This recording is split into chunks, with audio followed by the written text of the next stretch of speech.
All right, today this is our project. We're going to make a coffee scoop out of some scraps that we have around in the shop. Going to make it out of steel and copper.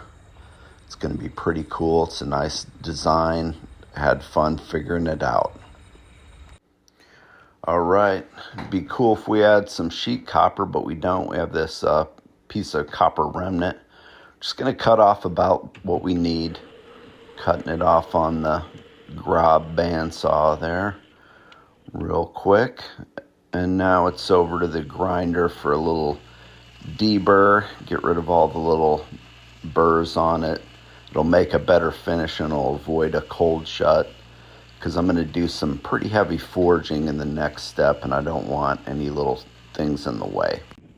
Heater up in the forge, kind of at a low heat. Doesn't have to be real hot. And now it's over to the treadle hammer just to flatten it out real quick. And there's the treadle hammer is nice for getting stuff flat. I have one, so I don't mind using it. We're going to take it next to the power hammer, forge on it, get it thinned down and in the shape that we need to cut a disc out of it. So just working it over. The smoke you see coming up is the oil that sometimes falls on the hot metal from the power hammer. More power hammer work. I'm just getting it a little more uniform in size and kind of thinned out as I go along. It doesn't have to be a perfect disc or anything. I'm going to cut that out later.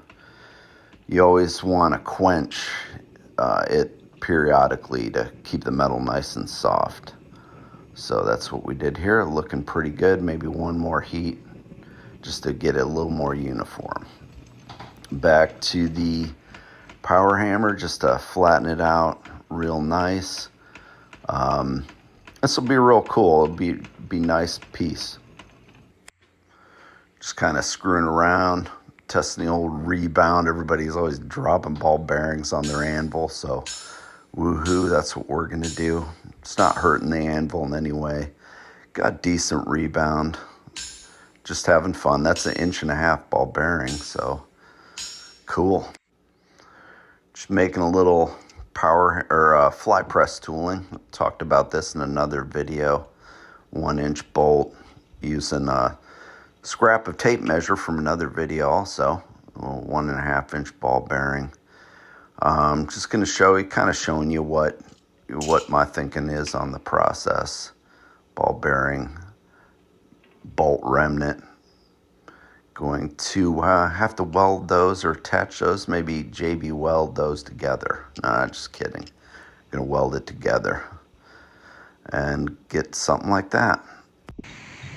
Tack welded in place, and in just 10 seconds we're going to weld it with the stick welder.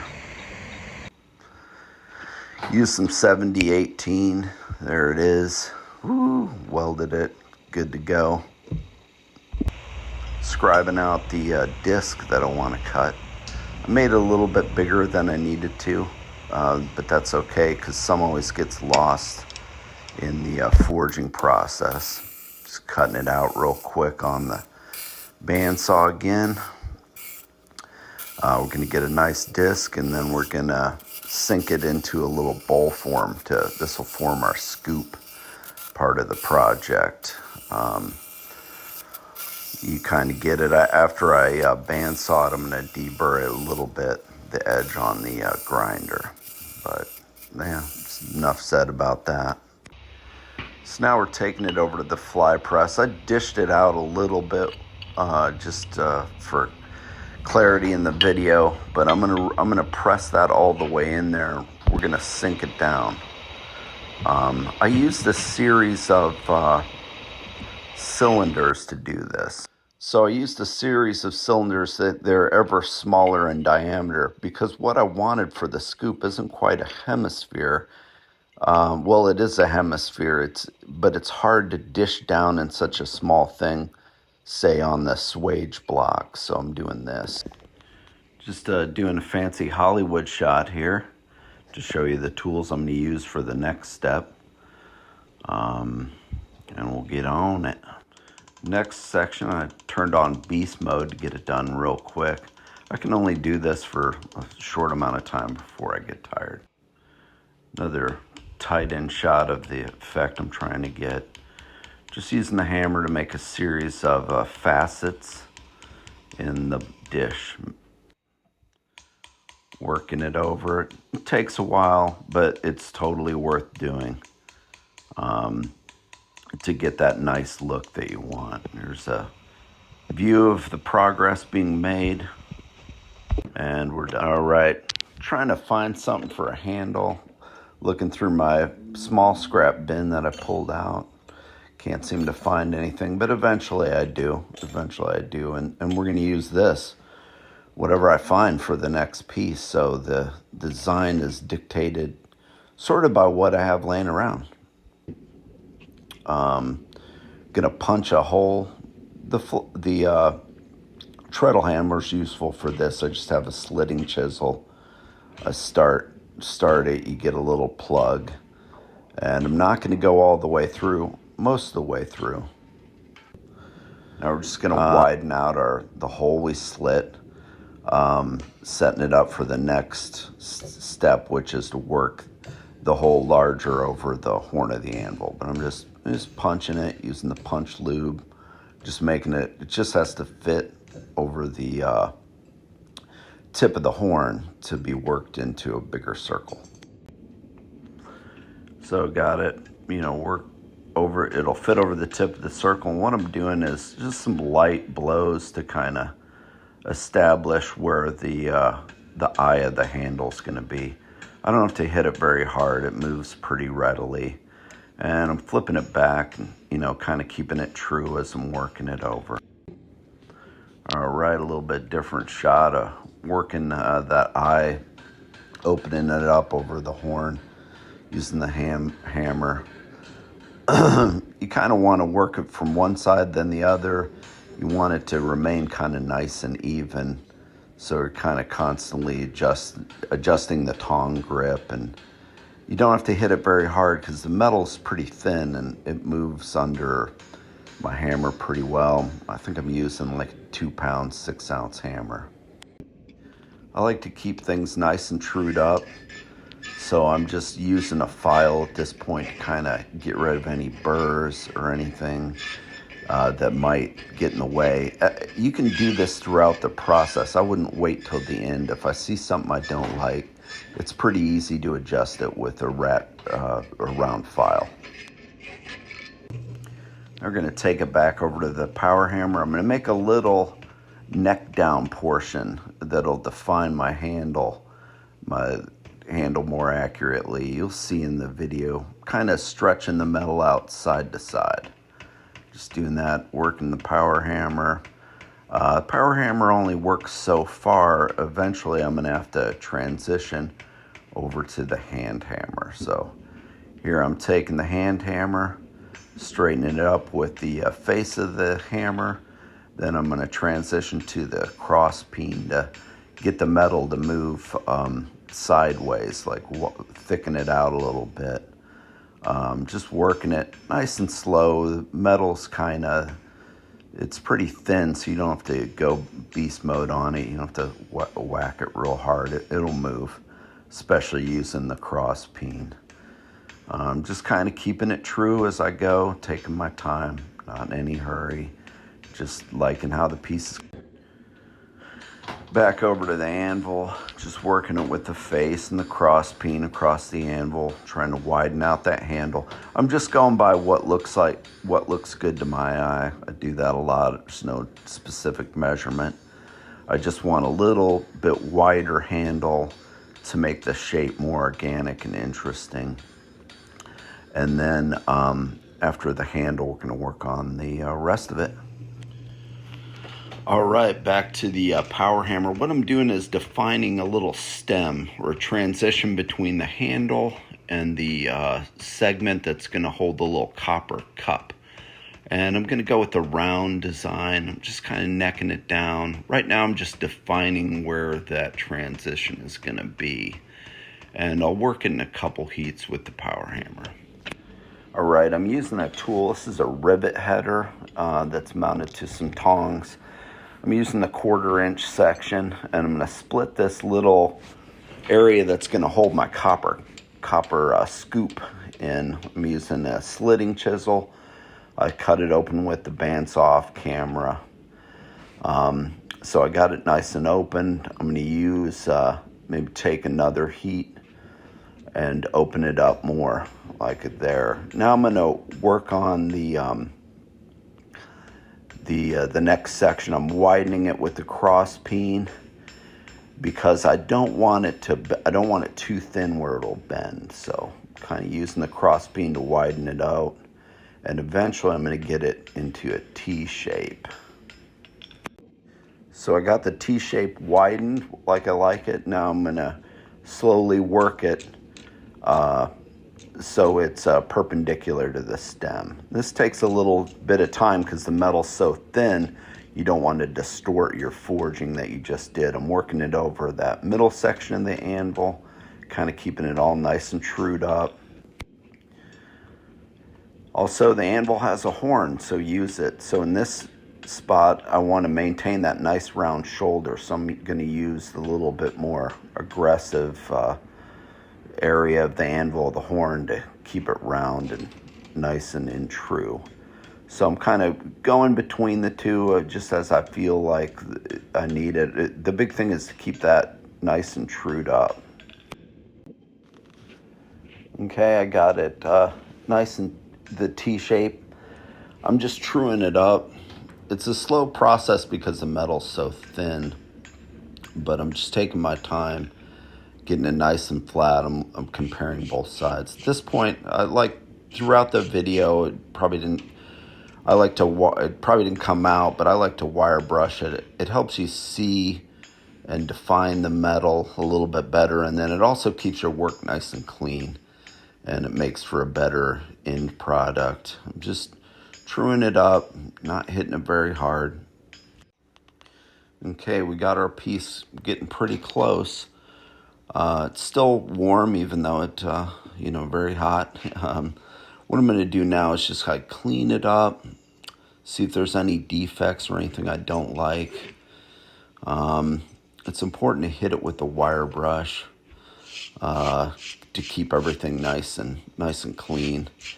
This is like the preform kind of it. It's real flat and one-dimensional at this point. In the next steps, I'm gonna make a little bit more defined handle.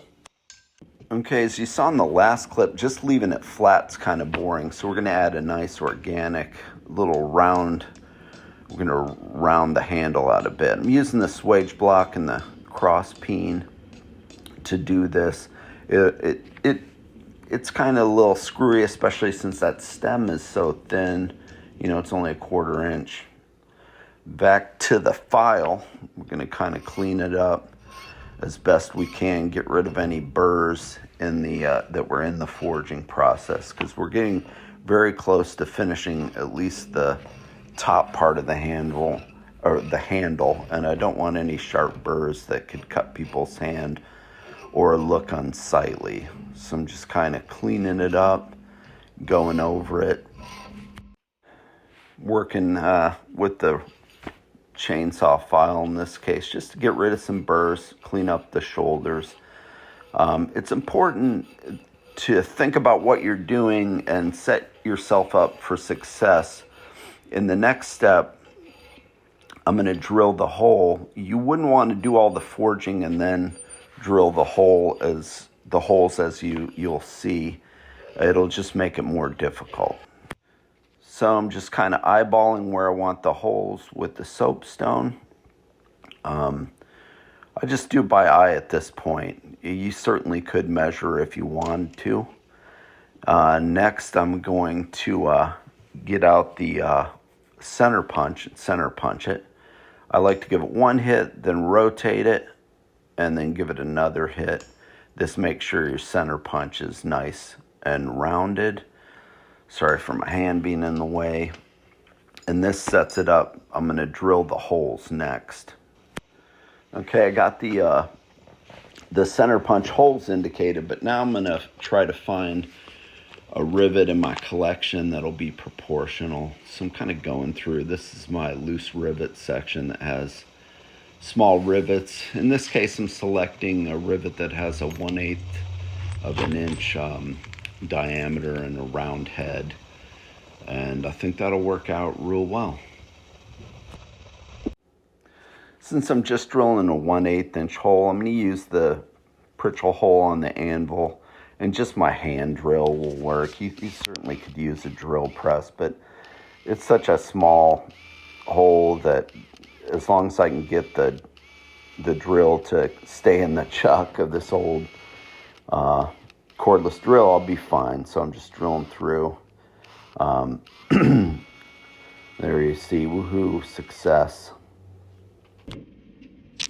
In the last clip, it was pretty easy to drill the holes. This clip, I'm bending the stem down because I want it perpendicular to the scoop that's eventually going to be attached to it. As you can see, this is what I'm talking about with sequencing. It might be a lot harder to drill the holes after it's 90 degrees. So that's why I chose to do that first and then bend it. It's important to think about sequencing, keeping everything nice and straight. Don't let it get too crazy on you. And that'll set at least me up for success on the next step.